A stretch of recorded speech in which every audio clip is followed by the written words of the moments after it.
अस्सलाम वालेकुम students, welcome to AG education channel. Student, आज हमारा टॉपिक है रिसर्च के अंदर यूज होने वाले हाइपोथेसिस के बारे में। तो क्या हाइपोथेसिस क्या होते हैं? हम कोई भी रिसर्च करने लगते हैं किसी प्रोजेक्ट के ऊपर, तो उसके लिए हमें हाइपोथेसिस बनाने पड़ते हैं। हाइपोथेसिस है क्या?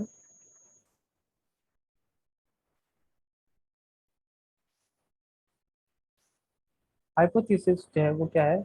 एक स्पेसिफिक स्टेटमेंट है प्रिडिक्शन का। ठीक है, यानी कि हम क्या कर रहे होते हैं, किसी चीज़ के बारे में अज्यूम कर रहे होते हैं या प्रिडिक्ट कर रहे होते हैं कि ये चीज़ इस तरह की होगी। ठीक है, तो it introduce a research question and propose an expected result. In other words, it is an assumption we assume about the research object.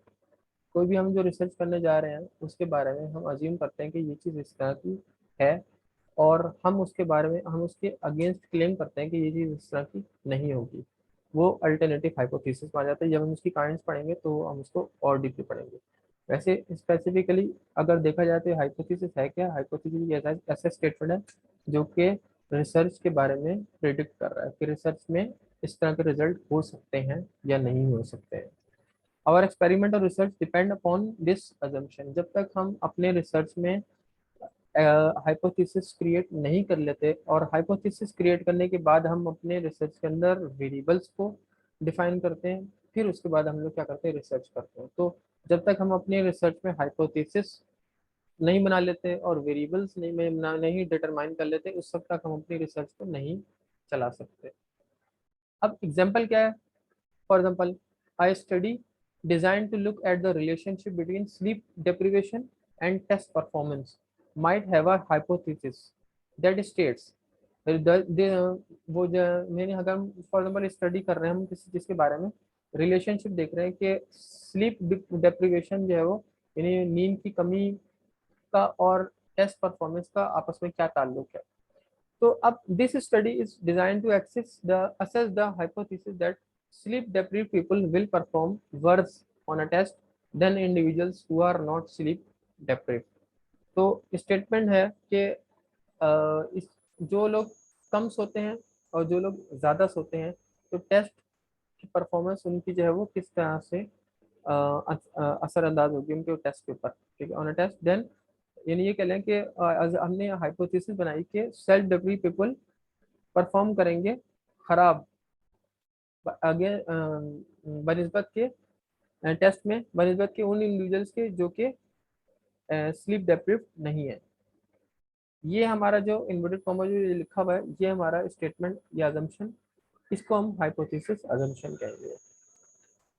अब एसेंशियल करेक्टरिस्टिक्स, एक हाइपोथेसिस के जो है, एक अच्छे हाइपोथेसिस के करेक्टरिस्टिक्स क्या हो सकते हैं? As a research hypothesis is a specific testable prediction about what you expect to happen in a study। यानी हाइपोथेसिस तो होता ही इसी वजह से ना कि हम किसी चीज़ के बारे में हाइपोथेसिस क्रिएट कर रहे हैं, तो हम उसको स्टडी कर रहे हैं, हम उसको टेस्ट कर रहे हैं कि ये वाकई ऐसा है या नहीं। You may consider drawing hypothesis from previously publish research based on the theory. तो आपने थ्योरी क्या की, डिफाइन की। अब a good research hypothesis involve more efforts than just a guess. एक अच्छा रिसर्च हाइपोथेसिस के अंदर जो है वो ज्यादा एफर्ट होंगी, सिर्फ एक गैस नहीं होगा। इन पार्टिकुलर योर हाइपोथेसिस में, यानी ये हाइपोथेसिस एक गैस नहीं है, एक प्रिडिक्शन है।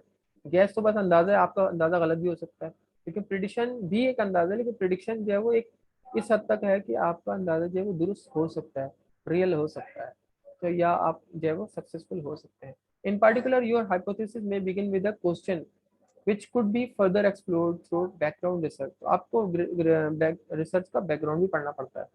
To help you formulate a promising research hypothesis, you should ask yourself the following questions: Is the language clear and focused? तो आप एक अच्छा रिसर्च ये है कि रिसर्च हाइपोथेसिस ये है कि आप रिसर्च को अच्छी तरह से पढ़ें, उसके बैकग्राउंड को स्टडी करें, और फिर उसके बारे में आप अपने आपसे क्वेश्चन करेंगे क्या उस रिसर्च की लैंग्वेज क्लियर है, आपको समझ में आ रही है, और उसका रिलेशनशिप क्या है हाइपोथेसिस और रिसर्च टॉपिक का, और क्या आपका रिसर्च जो है वो टेस्टेबल है या नहीं है। तो हाइपोथेसिस की टाइप्स आ जाती हैं, वो क्या है?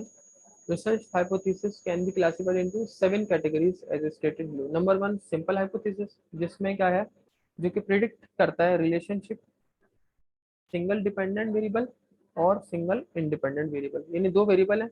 वेरिएबल के बारे में हम नेक्स्ट लेक्चर में इंशाल्लाह पढ़ेंगे कि वेरिएबल्स क्या होते हैं, ठीक है, डिपेंडेंट वेरिएबल क्या है, इंडिपेंडेंट वेरिएबल क्या है। तो अब उसके अंदर डिपेंडेंट वेरिएबल ये कि जो कि इंडिपेंडेंट वेरिएबल पे सिंपली डिपेंड कर रहा है, यानी इंडिपेंडेंट वेरिएबल उसके ऊपर अफेक्ट करेगा। तो अब ये इस चीज का रिलेशनशिप जो बता रहा है वो क्या है, सिंपल हाइपोथेसिस है। और कॉम्प्लेक्स हाइपोथेसिस क्या है कि it predicts the relationship between two or more independent and dependent variables. ये बताता है रिलेशनशिप दो या दो से ज्यादा डिपेंडेंट वेरिएबल, यानी to or more independent and dependent variable, यानी डिपेंडेंट वेरिएबल एक है और इंडिपेंडेंट वेरिएबल बहुत सारे हो सकते हैं जो कि एक चीज पे अफेक्ट कर रहे हैं। तो ये कॉम्प्लेक्स हाइपोथेसिस है। और इसके अलावा फिर आपके पास है directional hypothesis, non directional hypothesis. Directional क्या है कि जिसमें आपके हाइपोथेसिस जो आपने बनाया है, जो अज्यूम किया है, उसकी कुछ डायरेक्शन है जो आपने थ्योरी से ली है।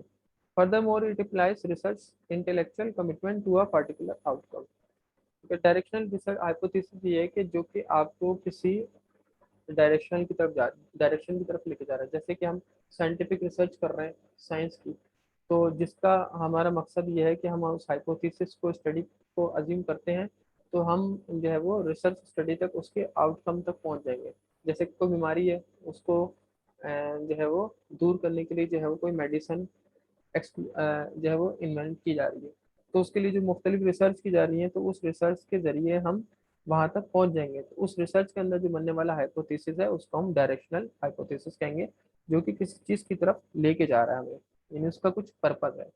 नॉन डायरेक्शनल हाइपोथेसिस ये है कि जिसके अंदर जो है वो हाइपोथेसिस का कोई मकसद नहीं है, लेकिन सिर्फ हाइपोथेसिस इसलिए क्रिएट किया जा रहा है ताकि जो उसके बारे में प्रीवियस डिपेंडेंट और इंडिपेंडेंट वेरिएबल्स के बारे में जो एक डिस्कशन हुई है, उसको जो है वो एक तरह से जो कॉन्ट्राडिक्शन है, जो एक आपस में बहस है, एक कॉन्फ्लिक्ट हो रहा है, उसको दूर करने के लिए की जा रही है, यानी समझे प्रॉब्लम सॉल्व की जा रही है नॉन डायरेक्शनल हाइपोथेसिस के अंदर। और एसोसिएटिव और कैजुअल हाइपोथेसिस क्या है? Associative hypothesis define interdependency between variables. Variables के दरमियान जो है इंटरडिपेंडेंसी बताती है, यानी एक वेरिएबल दूसरे पे डिपेंड कर रहा है, दूसरा तीसरे पे, तीसरा चौथे पे, सबका आपस में कुछ ना कुछ रिलेशन है, कोई डिपेंडेंट है, कोई इंडिपेंडेंट है। A change in one variable will result in the change of other variable. एक के चेंज होने की जैसे दूसरे के रिजल्ट पर फर्क पड़ रहा है। On the other hand casual hypothesis process an effect on the dependent due to manipulation of the independent variable। Independent variable के मैनिपुलेशन की वजह से, यानी उसके अंदर चेंज आने की वजह से डिपेंडेंट वेरिएबल के ऊपर कोई चेंज आ रहा है, तो ऐसी वेरिएबल को हम एसोसिएटिव या कैजुअल हाइपोथेसिस कहते हैं।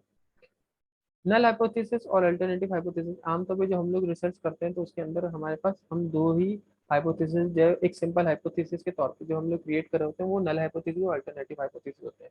नल हाइपोथेसिस वो होते हैं कि जो कि पहले आप, ये ज़्यादातर सेकेंडरी रिसर्च में किए जा रहे होते हैं, यानी कि किसी चीज़ के बारे में रिसर्च हो चुकी है और उसके बारे में रिसर्चर ने जो बताया है, आप उसको उस उसकी बात को एक तरह से नल हाइपोथेसिस बता रहे हो कि it is said a negative statement to a support, और आप उसके अगेंस्ट जा रहे हो to support the researcher finding that there is no relationship between the two variables. आप उसके अगेंस्ट इसलिए जा रहे हैं क्योंकि हो सकता है कि आपके उसके अगेंस्ट जाने की वजह से आपकी रिसर्च में कुछ नई चीज फाइंड हो जाए, इस वजह से हम उसको क्या करें, उसके अगेंस्ट जा रहे हैं।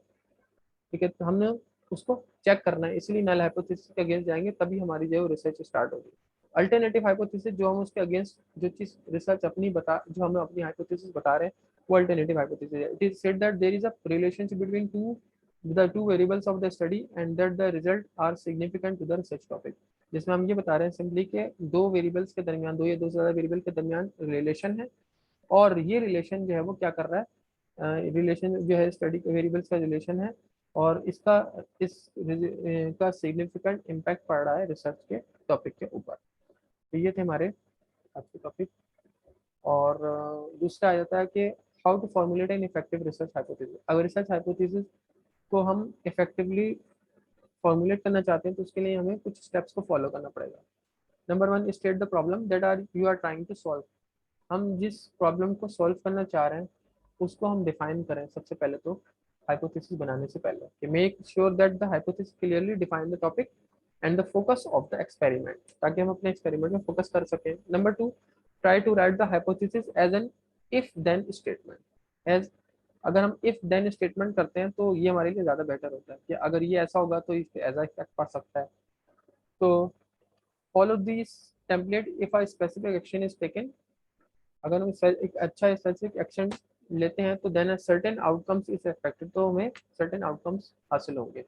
डिफाइन द वेरिएबल्स, अब हम उसके अंदर वेरिएबल भी डिफाइन कर लें। वेरिएबल क्या होते हैं?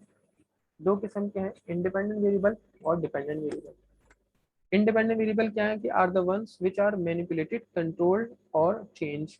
ठीक है, इंडिपेंडेंट वेरिएबल वो है कि जिनको कि हम अपने रिसर्च में चेक कर रहे हैं, चेंज कर रहे हैं हम उनको, और उसका फिर हम देख रहे हैं कि डिपेंडेंट वेरिएबल के बाद क्या इफेक्ट पड़ रहा है। तो independent variable are isolated from other factors of the study, और डिपेंडेंट वेरिएबल्स क्या है, as name suggest are depend on the other factors of the study, यानी जो कि स्टडी के फैक्टर्स पर डिपेंड कर रहे हैं, वो हमारे डिपेंडेंट वेरिएबल है। They are influenced by the change in independent variable, independent variable के ऊपर जो चेंज आ रहा है, जिन फैक्टर्स की वजह से चेंज आ रहा है, उसकी वजह से इनके ऊपर इम्पैक्ट पड़ रहा है।